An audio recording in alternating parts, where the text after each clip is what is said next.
Salutations à toutes et tous. Après avoir fait un petit bilan 2025 et avant la semaine prochaine d'attaquer les top et flop, si j'étais objectif, mon top 3 des attentes, numéro 3 serait Final Fantasy VII Remake partie 3, mais a priori ce serait plutôt pour 2027. Ce serait en numéro 2 Kingdom Hearts 4, et là, 2027 ce serait très très beau, mais plutôt 2028. Et en numéro 1, Mass Effect 4. Il pourrait créer la surprise en 2027, fin 2027, 7 novembre au hasard, mais a priori plutôt 2028. Donc ça dépendra de pas mal de l'E3, enfin non, de la Gamescom, tout ça. Enfin, il y a plein d'occasions où il pourrait vraiment l'annoncer en grande pompe, Mass Effect 4, mais je pense que c'est trop tôt. J'aurais pu parler aussi de Final Fantasy 9 Remake, mais a priori il est annulé. J'aurais pas. Alors j'avais cité pour 2025 Exodus, mais en fait c'était annoncement en 2025. Alors qu'en fait ça faisait depuis 2022 qu'il a annoncé, mais bon. Pour une sortie en espérant 2026, mais non, ce sera début 2027, aux dernières nouvelles, donc non plus. Et a priori, Final Fantasy X Remake, ça n'existera pas dans un avenir proche. Voilà, voilà. Alors dans les mentions honorables, enfin des trucs que j'attends pas mal, mais pas quand même au point de le mettre dans le top 10. J'ai une Pokémon Champions qui devrait arriver relativement vite parce que c'est officiel que les prochains, les prochains tournois compétitifs Pokémon auront lieu dessus, sachant que c'est toujours au mois de juillet, juillet-août. Donc du coup, ça veut dire que forcément, non seulement le jeu sera déjà lancé forcément juillet-août, mais il sera lancé depuis suffisamment longtemps pour que les gens aient eu le temps de build toute leur team dessus et de bien prendre en main les outils. Du coup, il devrait sortir a priori pas longtemps après le Pokémon Present à la fin février. Donc a priori, ce serait en mars ou en avril. Donc oui, mais je pense pas que je me remettrai à ce moment-là à la stratégie. Donc à voir, à voir, mais je pense que j'y jouerai pas tant que ça. J'avais aussi mis Saros, un peu une vibe Mass Effect et tout ça, mais en mode beaucoup plus full shooter, beaucoup plus action. Et qui dit beaucoup plus action dit beaucoup plus réflexe. Chose que je n'ai pas puisque je suis un vieux papy. Alors, j'ai aussi mis The Expanse, Osiris Reborn. Alors oui, parce qu'il y a un gros bandeur de Mass Effect. Mais je n'ai jamais lu les bouquins The Expanse et je n'ai pas vu toutes les séries Amazon de The Expanse. Alors que je suis un grand fan de science-fiction et tout ça. Il y a de très fortes chances que ça me plaise beaucoup. Mais du coup, le jeu, je ne me suis pas trop intéressé outre mesure. Même s'il a l'air très Mass Effect-like. Ça a l'air génial. Mais faudrait que je me tape toute la série avant, je pense. Bon, j'ai mis aussi Tomb Raider Legacy of Atlantis, un remake Unreal Engine 5 du tout premier Tomb Raider. Alors, les Tomb Raider, je vais vous avouer une chose, je n'ai jamais joué à aucun Tomb Raider. Je suis toujours dit que ça a l'air pas mal, que j'aime bien les trucs un peu aventure, tout ça. Là, pareil, je pense qu'il va y avoir quelques soucis de réflexe. C'est typiquement le genre de jeu que j'aimerais bien, mais que je vais être très nul. Donc je l'ai mis, pourquoi pas, mais voilà. On a eu très très chaud. On a eu très très chaud. Parce que je l'avais mis, mais en mode, oui, voilà. Mais déjà, bon, il est toujours pas officiel. Hein. Et puis non seulement il est toujours pas officiel, mais il est passé à un cheveu de se faire annuler la tronche. Puis c'est un jeu Ubisoft. Il passera peut-être pas l'année. Hein. Ça sent très très lourd aussi. Pour ce studio de merde.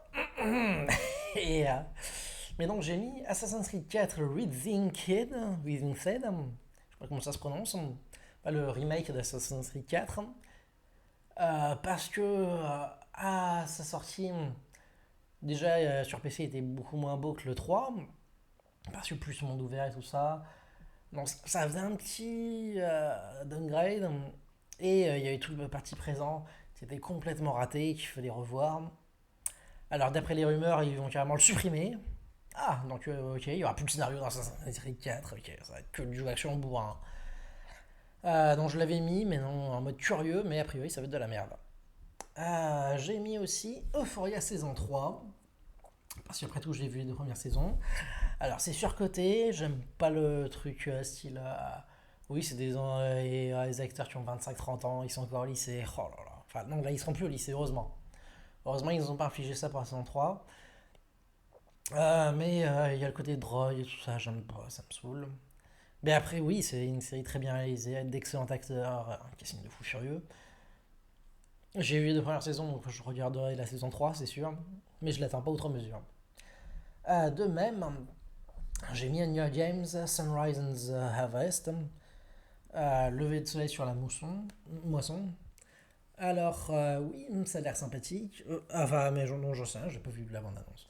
J'ai regardé les Hunger Games, sauf le dernier, celui de 2023, avec Rachel Zegler. Mais ça peut, c'est un univers intéressant, Hunger Games. Alors, place au top 10. En 10e place, un jeu qui a de fortes chances de se retrouver en 2027 finalement, c'est GTA 6, qui, d'après les derniers bruits de couloir, a de fortes chances de se faire encore repousser une troisième fois la tronche. Parce que c'est un jeu énormissime et forcément qui monde ouvert et foultitude d'interactions possibles, dit potentiellement collision, bug et un pagaille. Donc du coup, il paraît qu'ils n'ont pas encore fini le jeu et normalement un jeu comme ça, il y a une année entière derrière de débugage. Donc il y a de fortes chances qu'il soit décalé en 2027. Alors j'aurais pu le mettre beaucoup plus haut, surtout qu'en plus c'est les 40 ans de la saga Zelda, mais donc en numéro 9 j'ai mis Zelda 2026, puis donc il y a un Zelda tous les ans maintenant. L'an dernier c'était Age of Calamity, c'était le museau de style Dynasty Warrior. Bon en fait c'était un spin-off, hein. Donc pas très chaud moi perso, mais bon. Alors là, le problème c'est que donc pourquoi est-ce que je l'ai mis aussi bas? Parce que les bruits de couloir disent que ça pourrait être un remaster de Triforce Heroes sur 3DS, hein. Un jeu coop. Bon, ça, si c'est ça, ce serait vraiment nullissime. Ça aurait même rien à foutre dans un top 100, puisque j'y toucherai jamais de ma vie. Il y a des rumeurs qui disent que ça pourrait être aussi les deux versions Wii U, les remasters Wii U, là donc, comment c'est, Wind Waker et Twilight Princess HD. Dans ce cas-là, oui. Oui, oui, ce serait même bien plus haut, mais bon, bah, de fortes chances que ce soit un Triforce Heroes. On sait jamais. Mais bon, si Nadia, t'as pas entendu parler de remake Ocarina of Time, ça n'arrivera pas avant au moins un lustre même, je pense. Donc bon, voilà. C'est pour ça que, malgré le fait que ce soit les 40 ans de Zelda, j'ai peu d'espoir pour 2026. En numéro 8, j'ai mis l'Odyssée de Christopher Nolan, parce que, bon, bah voilà, mis à part Tenet, qui était un peu boerf, normalement Christopher Nolan, c'est une valeur sûre. Là, il adapte un classique. Le problème, c'est que ça va pas mal basculer dans le fantastique, et que lui, il est plutôt terre à terre. Donc, à voir si le mélange va pas être un peu bizarre. Mais bon, a priori, ça va être du très grand spectacle. Numéro 7, hein, j'ai mis Project Hail Mary, ou en français le projet Dernière Chance, un film de science-fiction de Chris C. Miller avec donc Ryan Gosling. Ça a l'air un peu foufou, à la fois un peu comique et extrêmement tragique. Un mélange un peu détonnant, à voir ce que ça donnera, mais j'ai assez confiance en le projet. En numéro 6, le classico-classique. Spielberg revient à la science-fiction avec Disclosure Day. Ça intrigue, ça intrigue. Il y a un peu une vibes à la Signe et tout ça, et même si je l'avais pas aimé à sa sortie, avec le temps ça devient mon M. Night Shyamalan préféré. Donc Disclosure Day, ça me botte bien bien bien. En numéro 5, alors je l'ai mis un poil bas par rapport à ce que ça devrait, parce que j'y crois pas une seconde au Doomsday. Donc j'ai mis en numéro 5 Dune 3, Dune Messiah. Mais parce que pour moi, il va forcément être décalé en 2027, j'y crois pas des masses, surtout que a priori ils n'ont pas fini le tournage, ou je sais pas. Enfin, on n'a pas eu beaucoup d'informations sur le projet. Non, non, je pense que ça va être décalé. J'y crois pas des masses. Mais oui, non, sinon, j'ai énormément apprécié enfin, même, j'ai surkiffé les deux premiers Dunes de Denis Villeneuve. Et puis, de toute façon, j'adore Denis Villeneuve. Il y en a qui trouvent que c'est très froid, très clinique, trop propre. Mais ouais, mais moi c'est justement c'est le genre enfin c'est un style qui me parle beaucoup. J'adore le style de Denis Villeneuve, donc voilà. Numéro 4 j'ai mis Spider-Man Brand New Day. Oui, parce que oui, il n'y a pas eu, il y a jamais eu de mauvais Spider-Man. Il y a toujours eu des Spider-Man un peu décevants, un peu par rapport à ce que ça pourrait être. Mais non, non, non. Et puis là, donc il y a le tâcheron de John Watts qui a enfin viré. Problème, j'aime pas du tout Daniel Day Creighton, là, celui qui avait fait Shang-Chi. J'ai détesté Shang-Chi, mais bon. C'était plus par rapport au personnage et à l'univers que au réalisateur lui-même. Donc peut-être qu'il va faire du bon travail sur le nouveau Spider-Man. Après tous les bruits de couloir avec le Punisher et tout. Ah, il y a moyen qu'il fasse quelque chose de bien. En numéro 3, normalement j'aurais pu le mettre beaucoup plus haut, mais les bruits de couloir annoncent un truc un poil décevant. Et puis en même temps, comme d'habitude à William Drake, j'ai mis en numéro 3 la Pokémon Wind and Waves, la fameuse 10G, sortira exclusivement sur Switch 2 à la fin de l'année 2026. A priori, ça va être enfin un jeu un peu plus beau, puisqu'ils vont laisser tomber leur moteur maison pour passer à de l'Unreal Engine 4. Et en plus, c'est un peu modifié, un peu upgradé. Sachant que donc, par exemple, Final 17 Rebirth est sur Unreal Engine 4. Ça montre un peu toute l'étendue des possibilités qu'on peut faire avec un tel moteur. Et puis on le voit même avec leurs jeux qu'ils vont sortir là sur PS5, Beast of Reincarnation, Game Freak. Ils sont capables de faire des beaux jeux graphiquement. La Switch 2, on le rappelle, a une puissance brute égale à la PS4 Pro. Et en plus dotée de DLSS, il faut arrêter de dénigrer la console, elle est capable de choses extraordinaires. Peut-être que Wind Wave va nous le prouver, mais a priori, par rapport à quand ils ont lancé le projet en 2021, ils avaient beaucoup d'ambition, avec des mondes auto-incrémentés, enfin je sais plus comment on appelle ça, en génération procédurelle. Mais a priori, toute cette partie-là, ils l'ont scindée sur le jeu Pokémon Pocopia. Donc, ouais, à voir ce que ça va donner Wind and Wave, mais a priori, ça va être mieux que ce qu'on a eu avant, mais ça restera toujours un peu décevant. Numéro 2, j'ai mis Avengers Doomsday. Parce que bon, le nouveau Avengers, le premier Avengers en 7 ans, et tous les bruits de couloir sont fous furieux, mais bon, bouchez-vous les oreilles, faites comme moi, arrêtez de regarder les trucs de théorie et machin, parce qu'il y a de fortes chances que ce soit très décevant. Et en numéro 1, j'ai du mal à y croire, mais donc a priori, on devrait avoir en 2026 la saison 2 du Problème à 3 corps, qui pour moi était une série absolument extraordinaire. Je l'ai adoré la première saison, donc j'attends forcément énormément de la seconde. Et puis effectivement, je suis allé vérifier hier sur Netflix, il y a effectivement écrit nouvelle saison prochainement, chose qui n'était pas affichée, machin. Et a priori, ce serait effectivement listé pour 2026, la deuxième saison. Mais j'ai beaucoup de mal à y croire. Après des résultats un poil décevants, il fallait espérer forcément beaucoup plus quand même des créateurs de Game of Thrones en termes d'audience. Mais a priori, ils devaient donc tourner. Enfin, ils voulaient faire 4 saisons à la base, finalement ils en font 3.